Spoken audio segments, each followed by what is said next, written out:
waraxmatullaahi wabarakaatu. Kusoo dhawaaw koorskeena barashada cryptocurrency. Koorskeena waxaan ugu magac darnay Basic and Investment Course. Koorska barashada aasaaska iyo maalgashiga suuqa. Koorskani waxaan ugu talagalnay qof kasta oo danaynaya barashada cryptocurrency ha ahaado qof bilow ah ama ha ahaado qof dhexdhexaad ah. Suuqani cryptocurrency waa mid kamid ah suuqyada maaliyadeed ee caalamka ugu weyn waqtigan laga shaqeysto, sidoo kalena waa mid kamid ah suuqyada maaliyadeed ee ugu weyn online-ka ee habka fudud lacagaha looga sameeyo. Haddaba koorskan ayaa ka caawinaya inaad si xor uga shaqeysato suuqa cryptocurrency adigoo aan qofna u baahan, aadna gacanta ku dhigto dhammaan aqoonta looga baahan yahay qofka ka shaqeysanaya suuqani cryptocurrency.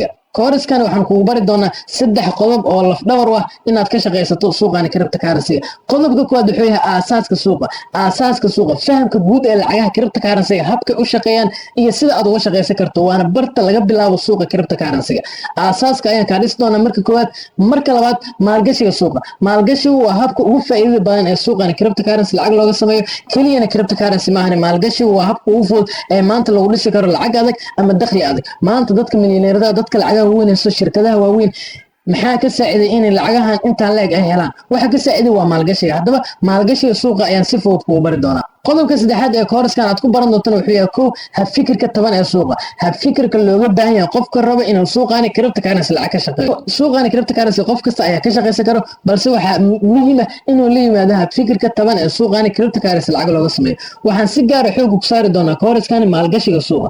maalgashiga suuqa ayaan koorskan si gaar ah xoog ku saari doonaa maadaama maalgashigu yahay habka ugu faa'iidada badan ee suuqani cryptocurrency lacag looga sameeyo. ayaan taas u dooranay. markii aad dhamaysato koorskan waxaad awoodi doontaa inaad suuqa maalgashato adigoona qofna u baahan. waxaadna heli doontaa aqoon kasta oo suuqa ku maalgasho lahayd. waxaa jira dad badan oo markay wax maalgashanayaan ama markay rabaan inay coin maalgashtaan laga hado social media ama oo qof usoo sheego u yiraahdo coinkaas maalgashta.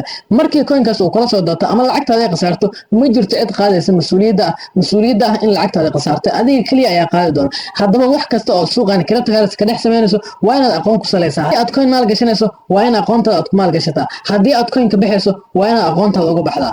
midaas ayaa muhiim ah. waa rajeynaa inaad ka mid noqon doonto ardayda nasiibka u yeelan doonto inay qaataan koorskan, sidoo kalena aad heli doonto aqoon buuxda oo suuqa ku saabsan.